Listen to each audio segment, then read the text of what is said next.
दोस्तों, अगर मैं कहूं कि रामोजी फिल्म सिटी के अंदर एक ऐसा कमरा है जिसका दरवाजा बाहर से खुला होता है, लेकिन जो अंदर जाता है वो बाहर आकर पहले जैसा इंसान नहीं रहता। और अगर मैं ये भी कह दूं कि यहाँ काम करने वाले गार्ड्स को रात में किसी और को सलाम करने का ऑर्डर है जिसका नाम अटेंडेंस रजिस्टर में कभी लिखा ही नहीं गया, तो अब भी तुम कहोगे ये बस कहानी होगी, क्योंकि जो मैं तुम्हें बताने वाला हूँ वो किसी सुनी सुनाई अफवाह पर नहीं बल्कि उन्हीं लोगों की जुबानी है जो आज भी रामोजी फिल्म सिटी के अंदर काम करते हैं, लेकिन कैमरे के सामने नहीं बोलते, क्योंकि उन्हें डर है कि अगर उन्होंने सच बोल दिया तो अगली बार उनका नाम सिर्फ सिक्योरिटी लॉग बुक में ही रह जाएगा। रामोजी फिल्म सिटी दिन में जितनी जिंदा लगती है, रात में उतनी ही खामोश हो जाती है, जैसे किसी ने पूरे इलाके की आवाज निकालकर कहीं बंद कर दी हो। शाम के 7 बजे के बाद जब आखिरी टूरिस्ट बस मेन गेट से बाहर निकलती है और सिक्योरिटी गेट की भारी लोहे की ग्रिल बंद होती है, तब अंदर मौजूद लोग जानते हैं कि अब ये जगह सिर्फ फिल्म सिटी नहीं रही बल्कि एक ऐसा इलाका बन चुकी है जहां हर कदम गिन कर रखना पड़ता है।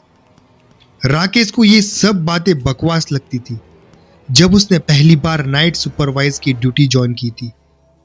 उसे लगता था कि यहाँ काम करने वाले लोग ज्यादा देर अकेले रहने की वजह से वहम पाल लेते हैं।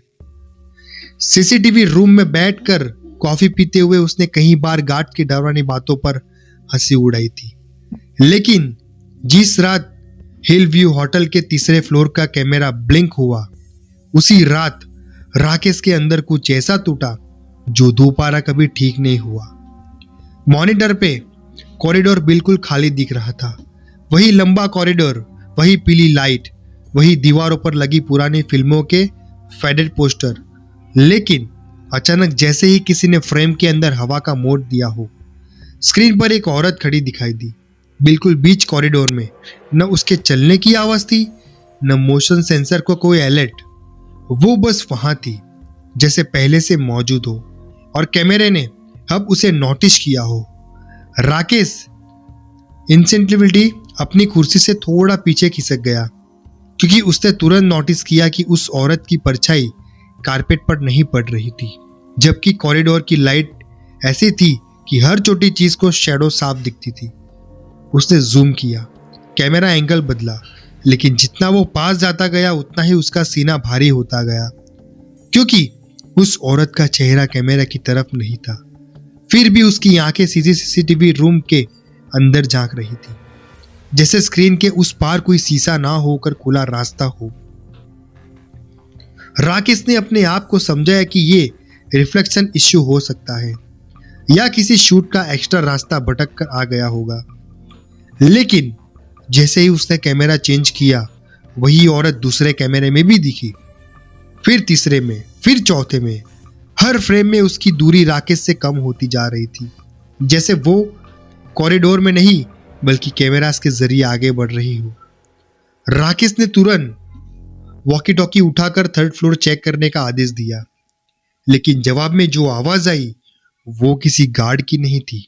वो आवाज धीमी थी, भारी थी और इतनी पास लग रही थी जैसे कोई उसके कान के अंदर बोल रहा हो, वो ऊपर ही है। उस पर राकेश को पहली बार एहसास हुआ कि रामोजी में जो नियम नए लोगों को मजाक लगता है वो दरअसल चेतावनी है। उसने ग्राउंड फ्लोर गार्ड से कंफर्म करने की कोशिश की, लेकिन रेडियो डेड हो चुका था। सीसीटीवी रूम की हवा अचानक ठंडी हो गई, एसी बंद था, फिर भी उसकी सांसों से भाप निकलने लगी। मॉनिटर पर वो औरत अब भी कॉरिडोर के आखिरी सिरे पर नहीं थी बल्कि ठीक कैमरे के नीचे खड़ी थी। उसका चेहरा बहुत ही भयानक और डरावना था, लेकिन इतना पास कि उसका चेहरा फ्रेम में पूरा ही आ नहीं रहा था, बस उसकी गर्दन और उलझे हुए बाल दिख रहे थे। तभी अचानक सारे मॉनिटर्स एक साथ ब्लैंक हो गए। कमरे में सिर्फ एक हल्की सी आवाज गूंज रही थी, जैसे कोई नंगे पांव कारपेट पर चल रहा हो, और वो आवाज सीसीटीवी रूम के दरवाजे के बाहर से आ रही थी, और वो आवाज हर सेकंड के साथ ज्यादा साफ होती जा रही थी। राकेश अपनी कुर्सी से उठना चाहता था, लेकिन उसके पैर जब से जमीन में घस गए हो। सीसीटीवी रूम का दरवाजा अंदर से बंद था, फिर भी हैंडल बहुत हल्के से हिलने लगा, जैसे बाहर कोई खड़ा हो और बिना जोर लगाए बस ये चेक कर रहा हो कि दरवाजा खुला है या नहीं।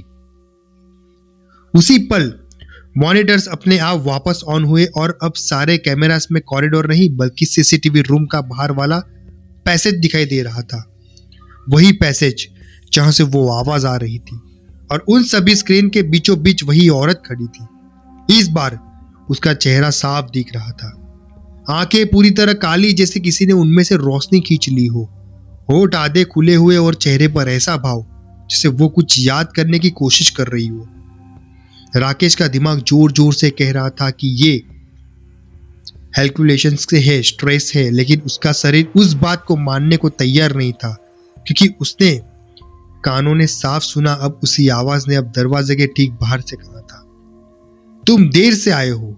ये शब्द इतने सामान्य नहीं थे कि वही सबसे डरावनी बात थी, जैसे कोई पुराना जानने वाला शिकायत कर रहा हो। राकेश ने कांपते हाथों से अटेंडेंस रजिस्टर खोला, क्योंकि ट्रेनिंग के दौरान एक सीनियर गार्ड ने मजाक मजाक में कहा था कि अगर कभी डर लगे तो रजिस्टर देख लेना, वहां लिखे नाम तुम्हें याद दिला देंगे कि तुम अकेले नहीं हो। लेकिन जैसे ही उसने तीसरे फ्लोर की नाइट एंट्री लिस्ट पलटी, उसकी उंगलियां सुन्न हो गई, क्योंकि उस रात के लिए एक नाम पहले से लिखा हुआ था। हैंडराइटिंग साफ थी, तारीख सही थी, टाइम भी वही था, लेकिन नाम के आगे एकदम से सिर्फ एक शब्द लिखा था, गेस्ट। राकेश को याद था कि उस रात कोई गेस्ट चेक ही नहीं किया हुआ था। हिल व्यू होटल का तीसरा फ्लोर ऑफिशियली बंद था। तभी कॉरिडोर से आने वाली आवाज रुक गई और पूरे सीसीटीवी रूम में एक अजीब सी शांति फैल गई, इतनी गहरी कि उसे अपनी दिल की धड़कन भी किसी और की लगने लगी। मॉनिटर पर वो औरत अब दिखाई नहीं दे रही थी। पैसेज खाली था, जैसे कुछ हुआ ही ना हो। राकेश ने हिम्मत जुटाकर दरवाजा खोला। बाहर कोई नहीं था, सिर्फ वही लंबा पैसेज, वही पीली लाइट, लेकिन फ्लोर पर नंगे पांव के हल्के निशान थे, जो कॉरिडोर की तरफ नहीं बल्कि सीधे हिल व्यू होटल के बंद लिफ्ट की ओर जा रहे थे। उस लिफ्ट का इस्तेमाल रात में सख्त मना था, क्योंकि वो कई साल पहले एक एक्सीडेंट के बाद परमानेंटली बंद कर दी गई थी। राकेश को याद आया कि उसी एक्सीडेंट में एक जूनियर आर्टिस्ट की मौत हुई थी, जिसे रात की शूटिंग के बाद गलती से उस लिफ्ट में भेज दिया गया था और अगली सुबह लिफ्ट शिफ्ट से उसकी लाश मिली थी। ऑफिशियली रिपोर्ट में लिखा गया था कि टेक्निकल फेलियर, लेकिन स्टाफ के बीच कहा जाता था कि उस लड़की ने मरने से पहले किसी को कॉरिडोर में बुलाते हुए देखा था। राकेश उन निशानों को पास खड़ा रहा और उसे ऐसा लगा जैसे हवा में अभी भी किसी के गीले बालों की गंध है। उसी पल उसके वॉकी टॉकी ने अपने आप क्रैकलेक किया और इस बार जो आवाज आई वो इसी जूनियर आर्टिस्ट की थी, वही आवाज जो उसने ओल्ड इंसिडेंट्स रिपोर्ट्स में सुनी थी। सर पैकअप हो गया क्या? राकेश वहीं बैठ गया। उसे समझ आ गया कि ये सिर्फ एक रात की घटना नहीं है। रामोजी फिल्म सिटी की दीवारों में कुछ ऐसा कैद है जो हर रात थोड़ा थोड़ा बाहर आता है, और जो भी उसे देख लेता है वो फिर कभी पहले जैसा नहीं रहता। क्योंकि अगली सुबह जब राकेश ने रजिस्ट्रेशन लेटर दिया तो मैनेजमेंट ने बिना कोई सवाल पूछे एक्सेप्ट कर लिया, जैसे उन्हें पहले से पता हो कि वो क्यों जा रहा है। लेकिन जाते समय सिक्योरिटी ऑफिस के बाहर लगे नोटिस बोर्ड पर उसकी नजर एक लाइन पर पड़ी जिसे उसने पहले कभी नोटिस नहीं किया था। Night duty staff are request not to interact with guest after midnight, और उसी लाइन के नीचे छोटे अक्षरों में लिखा था some guest never check out. मतलब कुछ गेस्ट ऐसे होते हैं जो कभी चेकआउट नहीं करते, कभी होटल से बाहर नहीं निकलते, कभी रूम से बाहर नहीं निकलते। राकेश के जाने के बाद रामोजी फिल्म सिटी वैसी ही चलती रही जिससे कुछ हुआ ही ना हो। दिन में कैमरास चलते रहे, एक्टर हंसते रहे, सेट्स बनते बिगड़ते रहे, लेकिन नाइट शिफ्ट की ड्यूटी रोस्टर में एक अजीब बदलाव आ गया जिसे बाहर वाला कोई नोटिस नहीं कर सकता था। गार्ड्स अब हर रात अटेंशन रजिस्टर भरते समय तीसरे फ्लोर के सामने एक खाली लाइन छोड़ देते थे। कोई उसी लाइन को छूता नहीं था, कोई उसी पर सवाल नहीं करता था, क्योंकि पिछले कुछ सालों में जो भी उस लाइन के बारे में पूछता था वो ज्यादा दिनों तक नाइट ड्यूटी में नहीं टिकता था। राकेश के बाद उसकी जगह सुरेश आया। उम्र में छोटा, ज्यादा कॉन्फिडेंस। टेक से उसने सीसीटीवी सिस्टम अपग्रेड करवाया, नए कैमरास लगवाए, इंफ्रारेड सेंसर इंस्टॉल कराए। उसे लगता था कि डर अंधेरे से पैदा होता है और अंधेरे को टेक्नोलॉजी से हराया जा सकता है। पहली कुछ रातें बिल्कुल नॉर्मल रही, लेकिन चौथी रात जब उसने थर्ड फ्लोर कॉरिडोर का थर्मल कैमरा देखा तो उसे समझ आया कि कुछ चीजें हीट सिग्नेचर्स फॉलो नहीं करती। स्क्रीन पर पूरा कॉरिडोर ठंडा नीला दिख रहा था, लेकिन कॉरिडोर के बीचों बीच एक ह्यूमन शेप्ड फिगर लाल नहीं बल्कि सफेद दिखाई दे रही थी, जैसे वो शरीर नहीं बल्कि खालीपन हो। सुरेश ने जूम किया तो कैमरा फ्रीज हो गया और उसी पल सीसीटीवी रूम की लाइट्स एक एक करके बंद होने लगी। इमरजेंसी लाइट जल गई, लेकिन उसमें कॉरिडोर नहीं बल्कि पुराना रामोजी दिख रहा था।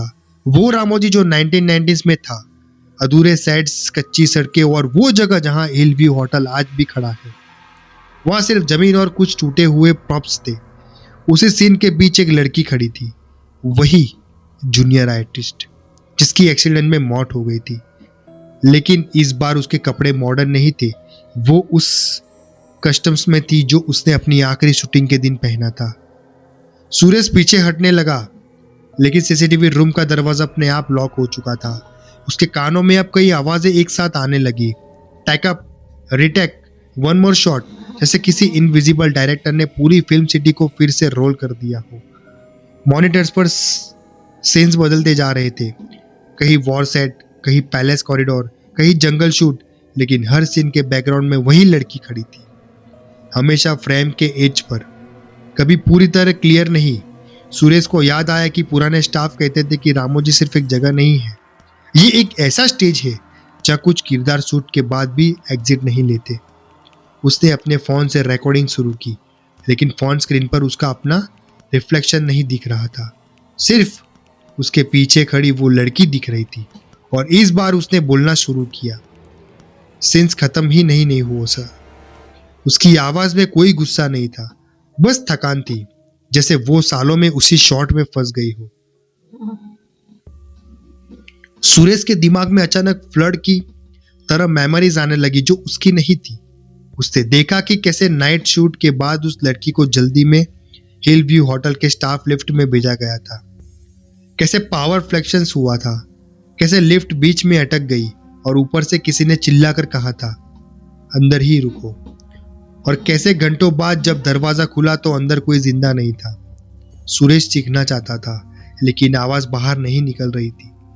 सीसीटीवी रूम की इमरजेंसी लाइट अब भी जल रही थी, लेकिन शैडो उसकी नहीं बल्कि उस लड़की की बन रही थी, और वो शैडो धीरे धीरे रजिस्टर की खाली लाइन की तरफ बढ़ रही थी।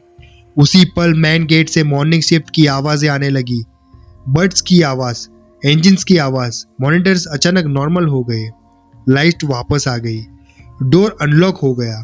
सुरेश बाहर निकला तो सिक्योरिटी स्टाफ पहले से खड़ा था, जैसे कुछ हुआ ही न हो। लेकिन अटेंडेंस रजिस्टर में उस रात 2 नाम थे, सुरेश का और उसके ठीक नीचे उसी हैंड राइटिंग में लिखा हुआ गेस्ट। और उस दिन के बाद से हिल व्यू होटल के तीसरे फ्लोर पर कैमरास तो लगे हैं, लेकिन फुटेज कभी सेव नहीं होती, क्योंकि रामोजी में कुछ कहानियां रिकॉर्ड नहीं होती, वो सिर्फ रिपीट होती है। हर रात, हर शिफ्ट, हर उस इंसान के साथ जो ये सोचकर आता है कि डर बस कहानी में होता है। और यही वो बात थी जो रामोजी फिल्म सिटी में काम करने वाले पुराने लोग बिना बोले समझ चुके थे कि यहाँ डर किसी एक आत्मा का नहीं बल्कि उस अधूरे पैकअप का है जो सालों पहले कभी पूरा ही नहीं हुआ। सुरेश के बाद मैनेजमेंट ने सीसीटीवी सुपरवाइजर का पद ही हटा दिया, क्योंकि हर नया इंसान कुछ ना कुछ ऐसा देख लेता था जिसे अनसीन करना नामुमकिन था। नाइट शिफ्ट अब सिर्फ गार्ड्स तक सीमित कर दी गई थी, और गार्ड्स को भी सख्त हिदायत दी गई कि वो कॉरिडोर में ज्यादा देर तक खड़े न रहे, कैमरास की तरफ सीधे न देखे, और अगर रेडियो पर कोई एक्स्ट्रा वॉइस सुनाई दे तो उसे अननॉलेज न करे। लेकिन डर इंस्ट्रक्शन से नहीं रुकता। कुछ महीने बाद एक फिल्म यूनिट ने इंसिडेंस किया कि उन्हें रियल लोकेशंस नाइट शूट चाहिए। बजट बहुत ही बड़ा था, परमिशन तो मिल गई थी, हिल व्यू होटल के पास एक पुराने पैलेस सेट में शूट रखा गया था। रात के लगभग 2 बजे जब जनरेटर की आवाज और आर्टिफिशियल फॉग पूरे सेट को ढक चुकी थी, तभी असिस्टेंट डायरेक्टर ने नोटिस किया कि बैकग्राउंड में एक्स्ट्रा आर्टिस्ट काउंट से ज्यादा दिख रहे हैं। उसने कंटिन्यूटी मिस्टेक समझकर रिटेक बुलाया, लेकिन हर रिटेक में वही एक्स्ट्रा दिखाई देता था। एक लड़की, भीगे बाल, आंखों के नीचे गहरी काली परछाइयां। कैमरा का कॉर्नर में हमेशा हाफ कट जैसे फ्रेम उसे पूरा एक्सेप्ट ही नहीं कर रहे थे। डायरेक्टर ने गुस्से में पूछा कि ये एक्स्ट्रा कौन है और किस डिपार्टमेंट से है। जवाब में साइलेंस मिला क्योंकि अटेंशन सीट में उसका नाम ही नहीं था। तभी साउंड रिकॉर्डिंग्स ने डरते हुए बताया कि हेडफोन्स में उसे किसी लड़की की फुसफुसाहट लगातार सुनाई दे रही है। लाइट थोड़ी और साइड से, जैसे वो खुद शॉट कंपोज कर रही हो। अचानक पैलेस सेट की लाइट्स फ्लिक करने लगी। फॉग मशीन अपने आप फुल ब्लास्ट पर चली गई और मॉनिटर्स पर लाइव फिट की जगह एक पुराना फुटेज चलने लगा। ग्रैनी शैकी, जिसमें वही जूनियर आर्टिस्ट लास्ट शूट के लिए कॉरिडोर से गुजरती दिख रही थी। वही कॉरिडोर जो हिल व्यू होटल के तीसरे फ्लोर पर लिफ्ट की तरफ जाता है। क्रू मेंबर्स एक एक करके पीछे हटने लगे। किसी ने शूट रोकने की हिम्मत नहीं की क्योंकि मॉनिटर पर टाइम स्टैप बदल ही नहीं रहा था। वो फुटेज लूप में चल रही थी। हर लूप में लड़की का चेहरा थोड़ा ज्यादा साफ, थोड़ा ज्यादा थका हुआ और दिख रहा था, जैसे वो हर बार उम्मीद ही कर रही हो कि इस बार कोई उसे रोक लेगा। तभी जनरेटर पूरी तरह बंद हो गया और असली अंधेरा फैल गया। उस अंधेरे में कई लोगों ने महसूस किया कि कोई उनके पास से गुजरा है। किसी ने कंधे से टकराया है, किसी के कान के पास से सांस ली है और फिर एक कदम छाती एकदम से चौड़ी हो जाती है और वहां पे शांति छा जाती है। जब इमरजेंसी लाइट्स जली तो शूट का सेट वैसा ही था, लेकिन मॉनिटर्स पर कोई फुटेज नहीं, कैमरास ऑफ, जैसे वहां कभी शूट हुआ ही न हो। क्रू को अगले दिन बताया गया कि टेक्निकल इश्यू की वजह से नाइट शूट कैंसिल माना जाएगा और फुटेज अनयूजेबल है। लेकिन साउंड रिकॉर्डिंग का फोन जब बाद में चेक किया गया तो उसमें सिर्फ एक ऑडियो फाइल थी, बिना किसी नाम की, जिसमें साफ आवाज आ रही थी, पैकअप मत करो, सीन अभी बाकी है। और उसके बाद स्टैटिक के बीच किसी के नंगे पांव चलने की आवाज भी रामोजी फिल्म सिटी में कुछ कॉरिडोर एकदम से आ रही थी। ऐसे है जहां दोस्तों कि गॉड्स बिना एक ही वजह सैल्यूट देते हैं। रामोजी फिल्म सिटी में कुछ कॉरिडोर ऐसे भी हैं जहां गार्ड्स बिना वजह सैल्यूट कर देते हैं। कुछ रूम्स ऐसे हैं जिनकी कीज कभी इश्यू नहीं होती पर फिर भी रोज रजिस्टर में रिटर्न दिखाई जाती है। और हिल व्यू होटल के तीसरे फ्लोर की उस खाली लाइन में हर रात टाइम अपने आप फील हो जाता है, क्योंकि कुछ गेस्ट ऐसे होते हैं जो बुकिंग के बिना आते हैं और चेकआउट के कॉन्सेप्ट को नहीं मानते। मैनेजमेंट इन बातों को एकदम से मिथ कहती है। टूरिज्म ब्रोशर्स में सिर्फ ग्लैमर दिखाया जाता है, लेकिन जो लोग रात में वहां रहे हैं वो जानते हैं कि रामोजी सिर्फ एक फिल्म सिटी नहीं है, ये एक एंडलेस सेट है जहां कुछ किरदार आज भी डायरेक्टर के कट का इंतजार कर रहे हो। और अगर कभी आप वहां जाए और रात में किसी कॉरिडोर से गुजरते हुए महसूस करें कि कोई आपके पीछे चल रहा है तो पलट कर मत देखना, क्योंकि जिसने पलट कर देखा उसका नाम अगली सुबह सिर्फ रजिस्टर में मिलता है, इंसान की तरह नहीं बल्कि एक और गेस्ट की तरह। और अब कहानी यही दोस्तों खत्म नहीं होती, क्योंकि अगर आपने ये पूरा सुना है तो समझ लीजिए कि आप भी इस कहानी का हिस्सा बन चुके हैं। इसलिए अगर अगली बार आप रात में अकेले हो और किसी खाली जगह से कैमरा रोल होने जैसी आवाजें आए तो कमेंट में लिख देना कि आपने क्या सुना। और अगर आप नहीं चाहते कि ये कहानी यहीं पिकअप हो तो दोस्तों इस वीडियो को लाइक करके इसे आगे बढ़ा दीजिए, सब्सक्राइब करके बेल बजा दीजिए, क्योंकि हो सकता है अगली कहानी उसी जगह की हो जहाँ आप रहते हैं, और तब ये सिर्फ कहानी नहीं रहेगी, कुछ और होगी। तो दोस्तों मिलते हैं ऐसी न्यू डरावनी कहानी के साथ नेक्स्ट वीडियो में। Good bye.